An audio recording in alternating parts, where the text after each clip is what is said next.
Le PSG qui a encore perdu contre l'Olympique Lyonnais cette fois-ci. L'année 2023 est très compliquée, surtout depuis l'élimination contre le Bayern en Ligue des Champions. On a l'impression que les joueurs sont totalement apathiques, qu'ils n'ont plus envie. Même Kylian Mbappé, qui sauve la baraque, était totalement transparent hier dans ce match contre Lyon. Il y a eu beaucoup de sifflets, on en parlera d'ailleurs après 22h, contre Lionel Messi. Peut-on siffler Lionel Messi? C'est la question que l'on posera tout à l'heure à nos experts. Mais la question que je pose aujourd'hui à Alain Roche, et on écoutera Christophe Galtier dans quelques instants, c'est qu'il n'y a que 6 points entre Lens, Marseille notamment, et le Paris Saint-Germain. Le PSG peut-il perdre le titre? Dans le foot, tout peut arriver. Alain, on l'attribue chaque saison. Dès la première journée, on dit le PSG va gagner. Voilà, sauf qu'à 3 reprises, ça n'a pas été le cas sous l'ère Qatari. Et encore, heureusement que certains concurrents derrière, comme Marseille, perdent des points à domicile, parce que Marseille serait sûrement devant. Je ne pense pas qu'ils le perdent. Voilà. J'ai regardé un petit peu, je trouve que le calendrier quand même est beaucoup plus favorable pour le Paris Saint-Germain que pour les autres équipes, même s'ils reçoivent Nice le week-end prochain. Il y a un match extrêmement décisif, je pense, ce sera contre Lens dans 15 jours au Parc des Princes. Il y a plus de matchs internationaux maintenant jusqu'à la fin du championnat. Il y aura le retour de Ramos aussi. Il n'a pas joué les 2 derniers matchs, il y a eu 2 défaites quand même à domicile. Alors de rien, on se rend compte que défensivement, cette équipe est plus en difficulté. Et après, je me dis quand même, ce sont quand même tous des grands champions, qu'ils ont une conscience professionnelle. Et j'espère en tout cas que l'amour-propre prendra le dessus. Parce que je ne pense plus maintenant que Christophe Galtier ait un discours qui va fédérer. Et je pense que les joueurs vont gérer seuls cette fin de championnat. Oui, mais ils vont gérer comment s'ils n'ont pas envie sur l'amour propre et de se dire on veut gagner quand même un titre de champion de France. Ont-ils de l'amour propre véritablement et du respect pour le foot français et le club? Alors, vous ne pouvez pas dire avec les carrières qu'ont ces joueurs-là qu'ils n'ont pas d'amour propre. On n'est pas à ce niveau-là si on n'a pas un minimum de conscience professionnelle. Voilà. Mais maintenant, il faut que cette conscience professionnelle soit collective et pas simplement individuelle. Donc j'espère que tout le monde fera les efforts nécessaires pour s'en sortir. Voilà. Maintenant, je ne sais pas ce qui se passera dans le football. Mais au vu des éléments que j'ai pu exprimer, je pense que cette équipe peut gagner le titre. Ça sera de courte manière, mais ça sera le cas. Alors oui, en effet, comme à chaque fois, mais les 20 clubs peuvent gagner le titre à l'arrivée, mais en général, on attribue le titre de champion au Paris Saint-Germain qui est tellement supérieur sur le papier, et même sur le terrain, quand il y a cet effet rouleau compresseur, sauf que là, ce n'est plus du tout la même équipe, ce ne sont plus du tout les mêmes joueurs, et on a l'impression que l'amour-propre, ils s'en fichent un tout petit peu, puisqu'ils sont éliminés de la Ligue des Champions. La saison est terminée, et du coup, le Paris Saint-Germain a grillé des jokers, même Christophe Galtier le dit. Ce que je constate, c'est qu'on est vite résigné. Il a manqué un peu de caractère, de personnalité, peut-être aussi d'orgueil. Et évidemment que cette défaite est à la fois une grande déception, mais il y a la déception, mais il peut y avoir aussi de la colère froide sur un certain moment, non pas un manque d'investissement, mais une résignation qui est arrivée trop rapidement. Il a manqué beaucoup d'investissement. Il a manqué d'investissement, c'est une équipe qui manque de personnalité, Jacques Vendroux. On a l'impression, pardonnez-moi Jacques, vous avez une grande expérience notamment des après-matchs et des entraîneurs qui parlent en conférence de presse.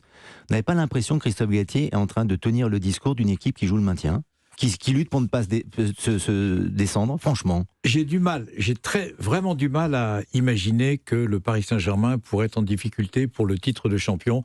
Je rejoins ce que dit Alain. Maintenant, en ce qui concerne Christophe Galtier a été un excellent entraîneur à Nice, un excellent entraîneur à Lille, à Saint-Étienne.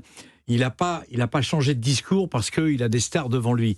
Il essaye, à mon avis, en son âme et conscience, d'essayer de limiter les dégâts actuellement. Parce que après cette élimination contre le Bayern de Munich, on a l'impression que tout s'est écroulé. Alors c'est vrai qu'aussi, si on veut être très objectif, il y a beaucoup de blessés, ce qui était quand même très inhabituel par rapport aux dernières saisons du Paris Saint-Germain. Donc là, il y a une succession de blessés, il y a une succession de malchance. C'est vrai que Mbappé, au jour d'aujourd'hui, est en train de masquer cette histoire. Heureusement qu'il y a Mbappé. Moi, je suis pas... j'ai été très sévère avec le Paris Saint-Germain, mais je me dis c'est tellement énorme que je ne peux pas imaginer une seule seconde que les joueurs sont en train de lâcher leur entraîneur. C'est un truc que moi, je ne l'ai pas vécu directement dans toutes les équipes que j'ai suivies. C'est tellement... Vous savez, je vais vous dire un truc. Où il y a les blessés. On parlait de la défense. Ramos, on est en train de se poser des questions. Est-ce que Ramos va re-signer ? Il faut que Ramos y re-signe. Parce que Ramos, il est indispensable. Non, mais on prend des buts. Oui, d'accord. Depuis qu'il ne joue pas.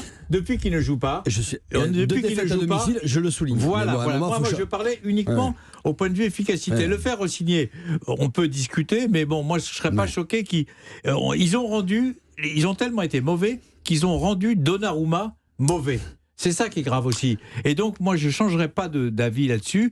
Je pense que le Paris Saint-Germain, c'est une année galère, comme il y a des grands clubs qu'on a connus des années galères. Et là, il y a tout qui se succède. Mais lâcher un entraîneur, moi, je n'ai pas souvenir si ça existait vraiment. C'est peut-être la pire saison de l'ère QSI. Non, mais c'est la pire saison. Alors, c'est la pire saison. Vous avez raison. Mais vous avez raison. Quand on parle de Ramos, et après je cède la parole à Thierry Bretagne, et vous avez tiqué Alain Roche quand il dit quand Jacques dit il faut que Ramos revienne. Peut-être que j'ai un peu exagéré. Non, peut-être que j'ai un peu exagéré. Mais qu'il revienne, oui. Vous savez pourquoi vous n'avez pas exagéré ? Tout simplement parce que hier, Christophe Galtier en conférence de presse a dit il faut que les cadres reviennent. Non, il faut que les cadres reviennent. Mais quel cadre ? Messi était là, Neymar il va pas revenir, est-ce un cadre ? Neymar était là, Messi était là, Marquinhos était là. Il parlait de Ramos. C'est-à-dire qu'aujourd'hui, Alain Roche, Christophe Galtier compte sur Ramos et sur les petits jeunes qu'il a fait entrer. C'est-à-dire, c'est pas péjoratif dans ma bouche, les fonds de tiroir. On parle du Paris Saint-Germain quand même. Mais fonds de tiroir, pourquoi ? Parce que l'équipe a été mal construite dès le départ. Voilà, cette équipe et ce club s'est séparé de joueurs qui me semblaient importants. Peut-être en prévision d'en recruter d'autres, mais ils n'ont pas eu les moyens de le faire. Donc tu te retrouves avec un effectif extrêmement réduit, et on l'a vu lors du match contre le Bayern de Munich où tu as quasiment 5-6 jeunes sur le banc de touche par rapport à celui du Bayern de Munich, et on se rend compte que quand Ramos ne joue pas, cette équipe est en difficulté derrière. Le gamin Bachabou a simplement 17 ans, on voit qu'il a encore des lacunes, qu'il est un peu tendre encore, on l'a vu.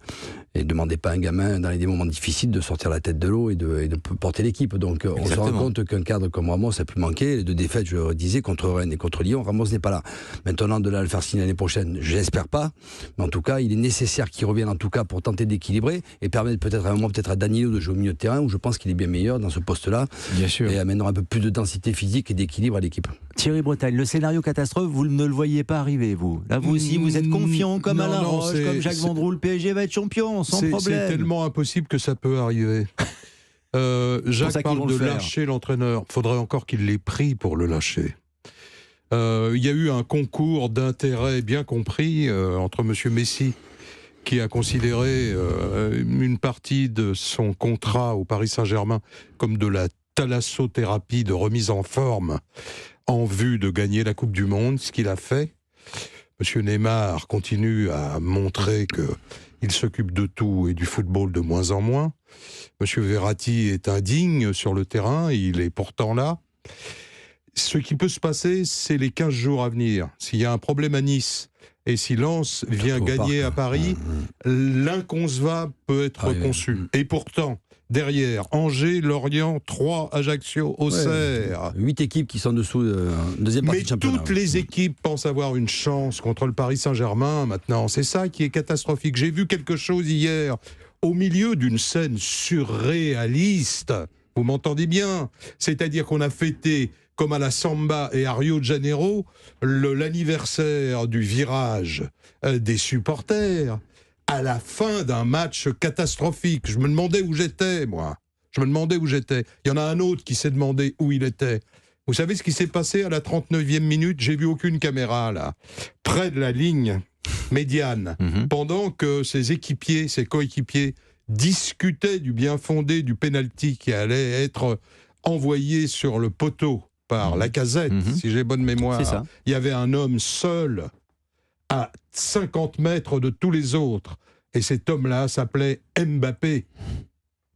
Il s'appelait Mbappé. Il était tout seul. Qui a été surpris, Thierry, quand les fumigènes et les feux d'artifice à la fin du match tirés par les supporters. C'est incompréhensible. En direction des joueurs. Ils sont presque en train de... Écoutez-moi, Lionel, ils sont en train de réaliser une performance. Dégoûter Mbappé de faire du football, parce qu'il n'est pas bon en ce moment avec le Paris Saint-Germain. Mais comment le serait-il ? Il y a des trous partout dans cette équipe. C'est catastrophique. Et de rentrer le pauvre petit Garbi à la fin, il faudrait pouvoir sortir Lionel Messi. Mais c'est impossible. Thierry, il est champion du monde. Alors, il est le meilleur joueur de football. Impossible de sortir Monsieur Messi. Et Monsieur Messi, il va bientôt faire tout un match à genoux et on s'en apercevra plus. Parce que je vais marquer une pause. Alain Roche. Non, mais tu peux pas sortir Mbappé de ce fiasco. Je veux dire, excuse-moi, mais on parlait de cadre à un moment, les cadres, et quand tu es vice-capitaine aussi, doit montrer l'exemple de manière déjà avec les pieds et après peut-être avec les mots. Mais je suis d'accord avec vous. Mais il a sauvé l'équipe, Mbappé. Je dis pas le contraire, on se base sur le match d'hier. Lui tout seul, d'ailleurs. Je dis simplement, tout le monde est passé à travers. Je veux dire, moi je veux bien que Messi soit mauvais, et je le reconnais, il n'y a pas de problème. On a le droit de siffler Messi. Mais on a l'impression que tous les mots et toutes les défaites du PSG, c'est Messi. Mais hier, toute l'équipe doit être sifflée. Et il y en a un qui est sifflé, c'est lui. Et oui, mais c'est le meilleur joueur du monde, c'est le ballon d'or. Pas cette année, mais c'est un. Non, mais d'accord, alors faut siffler toujours Messi. Alors. Les autres, oui. Alors, ok, 82 ballons touchés, 26 ballons perdus. Il a tenté des choses quand même. C'est vrai qu'il n'a pas été bon, il a raté des passes qui semblaient faciles. Mais bon, je veux dire, personne ne prend des risques non plus. Je veux dire, si tous les ballons passent par lui. Moi, je veux bien le critiquer, et je suis prêt à le critiquer parce qu'il n'est pas au niveau qu'on devrait attendre. Mais critiquez-moi les autres aussi, s'il vous plaît. Toujours le même.